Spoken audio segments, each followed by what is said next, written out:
Chapter number 9 का जो मैं सेकंड क्वेश्चन करवा रहा हूँ वो टिक कर लो। क्वेश्चन नंबर जो मेरा 5 है नोट्स का, उसे आप लोग कर लो F38 फाइनल के लिए, ठीक है। F38 क्वेश्चन है हमारा, भारतीय संविधान में संशोधन करने की विधियों का विस्तार पूर्वक वर्णन कीजिए। मोस्ट इम्पॉर्टेंट क्वेश्चन, एग्ज़ाम में कई बार पूछा जाता है, 6 मार्क्स में पूछ लेते हैं, ना तो इसके पॉइंट्स में से 2 मार्क्स का कुछ भी आ सकता है, ठीक है। इम्पॉर्टेंट आंसर पहला बड़ा ही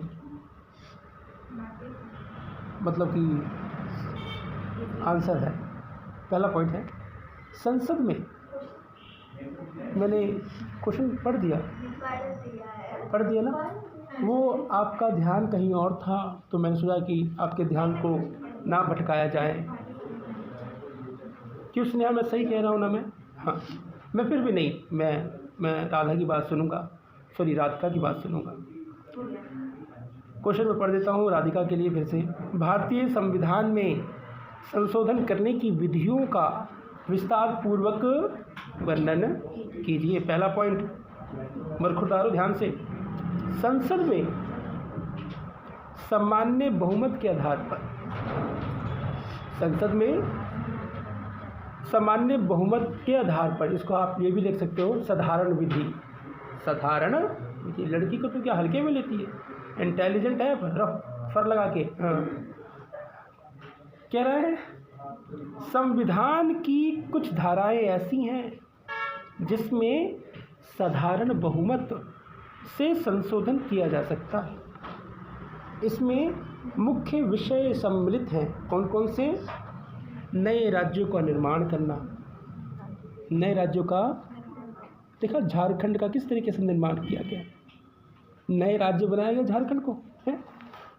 भले ही झारखंड वाले थोड़े एटीट्यूड में रहते हैं, अलग बात है, मगर बनाया गया कि नहीं। राज्यों की सीमाओं में परिवर्तन करना, ठीक है। नागरिकता की प्राप्ति और समाप्ति, सर्वोच्च न्यायालय का क्षेत्राधिकार बढ़ाना इत्यादि, ये सारे मामले साधारण बहुमत प्रणाली के आधार पर संशोधित किए जा सकते। इसमें किसी प्रकार का ज़्यादा मेहनत नहीं। आई बात समझ में इसमें? हाँ, डन, वेरी गुड। दूसरा पॉइंट, दोनों सदनों में विशेष बहुमत के आधार पर। अब देखो, अगर मैं बात कहूँ तो पहले में क्या है कि बस लोकसभा की भूमिका ही रही, लोकसभा की ही भूमिका रही। कि इन निगाहों से कुछ कहना चाह रही थी आप? नहीं, मैंने सोचा पूछ लूँ। सिर्फ लोकसभा की ही भूमिका रही कि वही साधारण बहुमत के आधार पर फैसला ले लिया गया। लेकिन दूसरा मध्यम विधि दोनों सदनों, यानी कि अब इंक्लूड कर दिया गया लोकसभा के साथ राज्यसभा। इस तरीके से याद रहेगा दिमाग में, लोकसभा राज्यसभा, फिर लोकसभा राज्यसभा और आधे राज्य की विधान सभाओं। वेरी गुड, ठीक है। तो हम पॉइंट पे आते हैं। संविधान की कुछ धाराएं ऐसी हैं जिसमें संसद 2/3 बहुमत से संशोधन कर सकती है, जिसमें लोकसभा और राज्यसभा इन दोनों सदनों से 2/3 स्वीकृति मिलना आवश्यक है।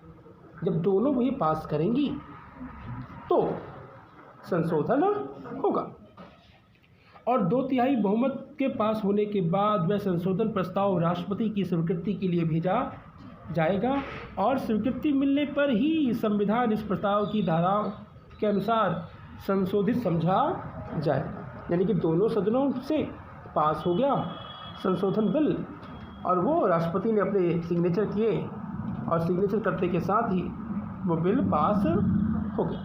कोई प्रॉब्लम मध्य विधि में?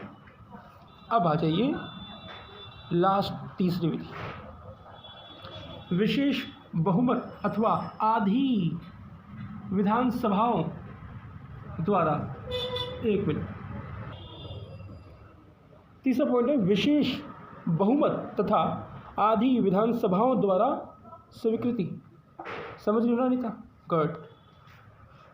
कह रहे संविधान की कुछ धाराएं ऐसी हैं, संविधान की धाराएं कुछ ऐसी हैं जिन्हें और भी कठोर बनाया गया है, और भी कठोर। तो अब हम यहाँ पे कह सकते हैं ना, कठोर और लचीला। अगर हम लचीले की बात करें तो फर्स्ट विधि जो हमारी थी, हम उसको लचीला प्रोसेस कहेंगे, लेकिन ये क्या हो गया, कठोर। कि जिन्हें और भी कठोर बनाया गया है और जिनमें स्वतंत्रता से परिवर्तन नहीं किया जा सकता। इन धाराओं में परिवर्तन करने के लिए संसद के दोनों सदनों से 2/3 बहुमत और आधे राज्यों की विधानमंडलों के समर्थन से ही संशोधन किया जा सकता है। मेन रोल इसमें कि भैया केंद्र सरकार, राज्य सरकार और विधानसभाओं की, आदि विधानसभाओं की स्वीकृति आवश्यक है, मिलेगा तभी बदलाव हो पाएगा बरखुरदारों, अदरवाइज नहीं। अब इसमें विषय है, आप लोग देख सकते हैं, राष्ट्रपति का चुनाव और चुनाव विधि, केंद्र और राज्यों के वैधानिक संबंध, संघीय सरकार और राज्य सरकारों की कार्यपालिका संबंधी शक्तियां की सीमा इत्यादि, ये सारे क्या हैं, विषय हैं। इन विषयों को इस माध्यम के द्वारा बदलाव किया जा सकता है। अभी भी किसी को किसी प्रकार का कोई क्वेश्चन पूछना हो तो पूछ सकता है। बात समझ में आ गई बरखुरदार? पक्का? अब तो गुड़िया जैसी क्यों लग रही है?